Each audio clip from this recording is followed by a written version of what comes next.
বাঙালি লড়াই করে বেঁচে থেকেছেন, আর বাঙালির যে লড়াই করার বৈশিষ্ট্যটা রয়েছে এটাকে মাথায় রেখে আবু জাফর ওবায়দুল্লাহ আমি কিংবদন্তির কথা বলছি এই কবিতাটি লিখেছেন। এই কবিতার একদম স্টার্টিং কি বলেছে দেখো, বাঙালির হাজার বছরের অগ্রগামী বা সংগ্রামী ইতিহাস। দেখো একদম শুরু থেকে আমাদের যে পাল যুগ রয়েছে, পাল যুগ থেকে আমরা বিদ্রোহ শুরু করেছি, ব্রিটিশ বিরোধী আন্দোলন করেছি, পাকিস্তানের বিরুদ্ধে ভাষা আন্দোলন করেছি, 1971 সালে মহান মুক্তিযুদ্ধে অংশগ্রহণ করেছি, 24শে জুলাই অভ্যুত্থান করেছি।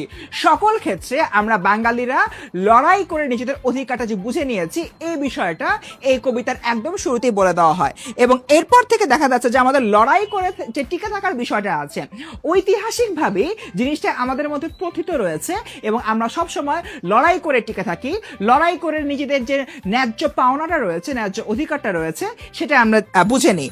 এর পাশাপাশি আমাদের যে বাংলার ঐতিহ্যটা রয়েছে, বাংলার ঐতিহ্য বলতে এখানে বাঙালি জাতীয়তাবোধের কথা বলা হচ্ছে, যে জাতীয়তাবোধে আমি মুক্তির আন্দোলন করি আমার নিজের স্বাধীনতার জন্য, আমার নিজের স্বাধীন ভবিষ্যতের জন্য। এরপরের যে পয়েন্টারটা বাংলার প্রকৃতি ও কৃষি, আমরা যদি তাকাই বাংলাদেশ শুরু থেকে একটি কৃষি নির্ভর রাষ্ট্র ছিল এবং এই কৃষকরা যে পরিশ্রম করত সেই পরিশ্রমের বিষয়টা এখানে তুলে ধরা হয়েছে এবং কৃষি যে আমাদের সৌন্দর্য সেটা এখানে বলা হয়েছে। শুধুমাত্র তাই না, এই কবিতায় দেখানো হয় কৃষি থেকেই আসলে আমাদের আন্দোলনগুলো শুরু হয় এবং এর পাশাপাশি বাংলার যে সুন্দর প্রকৃতি রয়েছে সেই প্রকৃতির কথাও কিন্তু এখানে বর্ণনা করা হয়েছে। তো স্টুডেন্ট খুব সহজেই আমি কিংবদন্তির কথা বলছি এই কবিতাটার মূলভাব এই ভিডিও থেকে জেনে গেল।